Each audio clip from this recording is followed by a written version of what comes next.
So what did your diagnosis mean to you? More than anything else, it helped me to make peace with myself.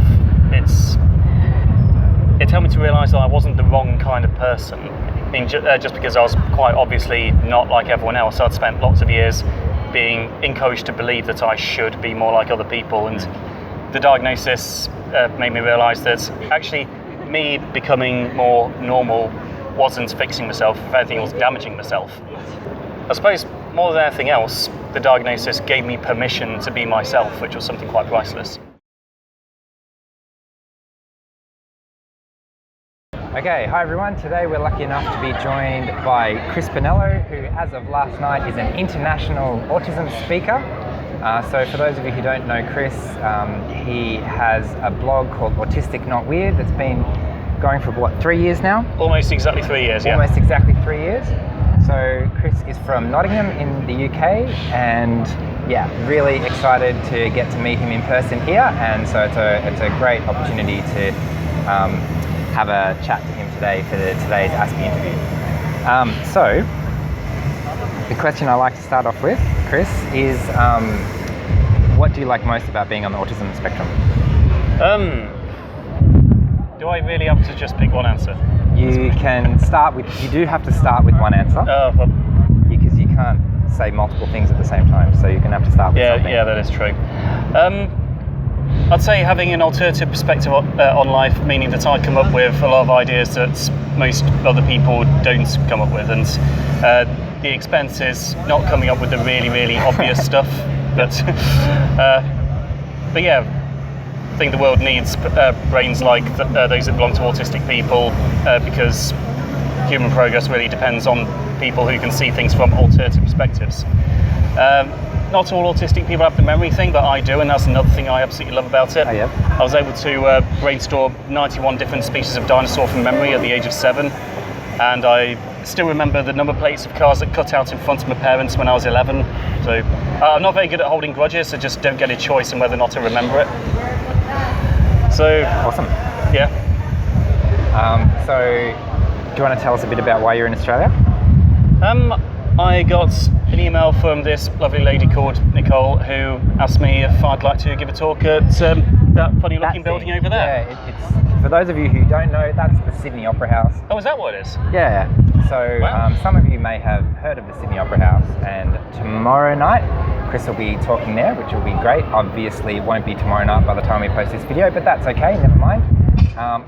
You'll just have to come back for his next world tour, next international world tour.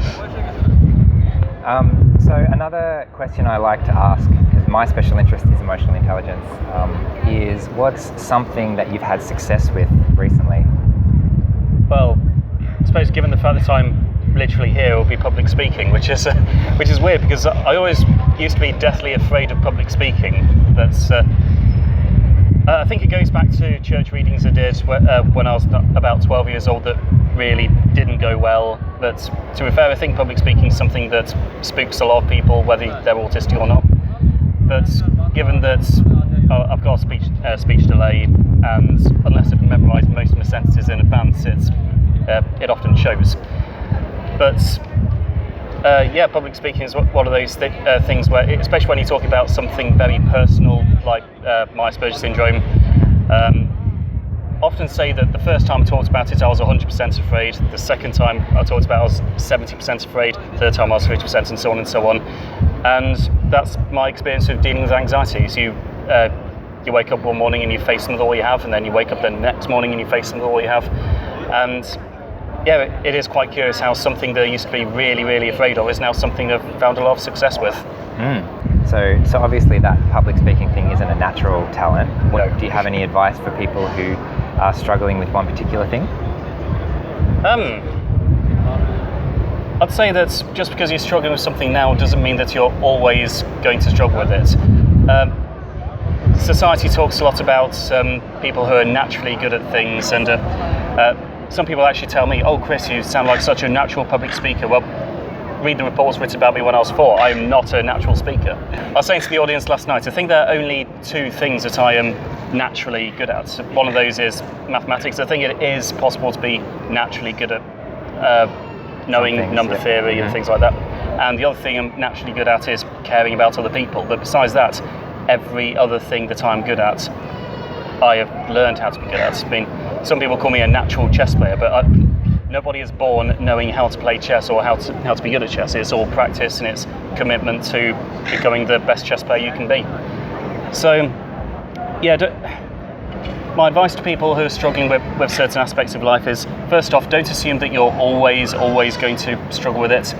And yeah, secondly, even if it is something that you're continuously going to struggle with, that's not something that defines you as a person. I think people's strengths are the things that define them rather than the things that they're not good at. Now, you didn't receive an official autism diagnosis until later in life. 24. No, found out I was autistic at 24, got the diagnosis at 25. Okay. So how did you find that process? The process was actually not quite as dreadful as I was led to believe it was going to be, but it wasn't easy. I went to a GP and asked for a referral to mental health services. Obviously, autism isn't a mental health issue necessarily, but that's just the department that deals with stuff that happens in the brain. And I was told no, because there's no services for adults anyway. I then went to another GP and asked for a referral and got a referral.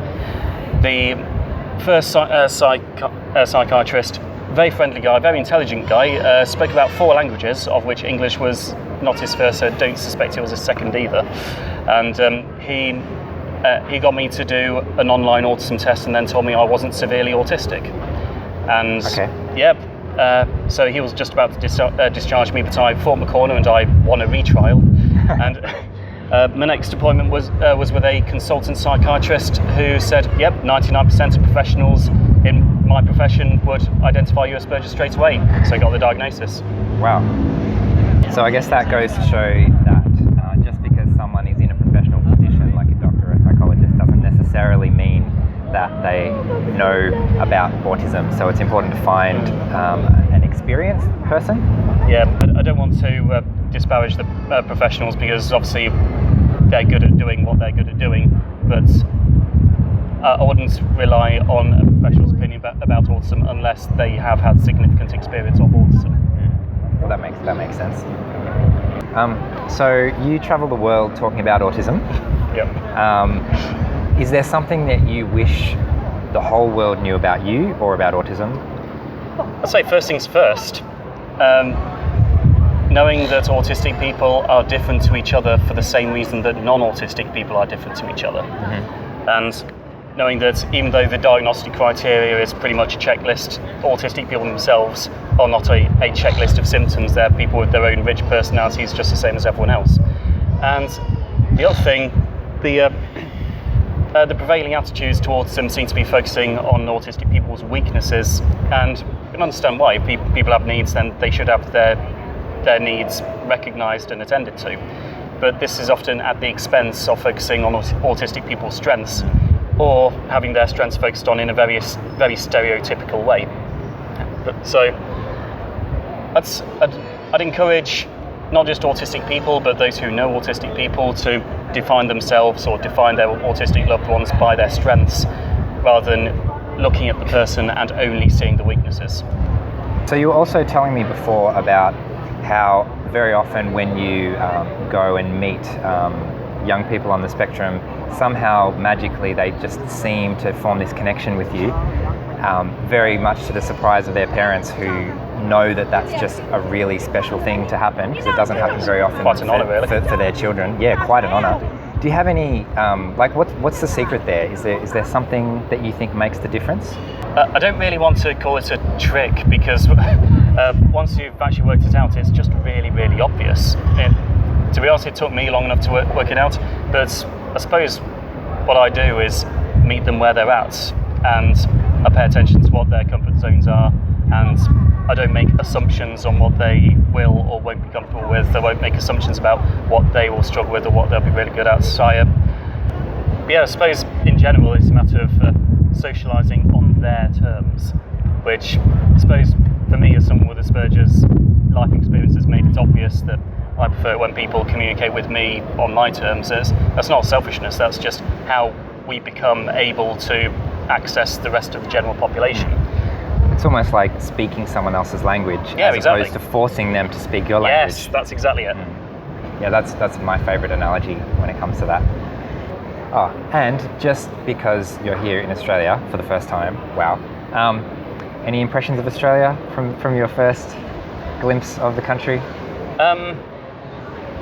Well, they might have only seen Sydney, in fact, only seen Sydney City Centre. It's very tall, very loud, but somehow not uncomfortably loud, and the moon's upside down. The moon is upside down? For some reason I didn't see it coming. The moon is upside down because me looking at the moon from this point of the Earth is the equivalent of me looking at the moon from home but doing a handstand. Okay, well, we might leave it there, but thanks, Chris, for coming along today. No, thank you very much for interviewing me.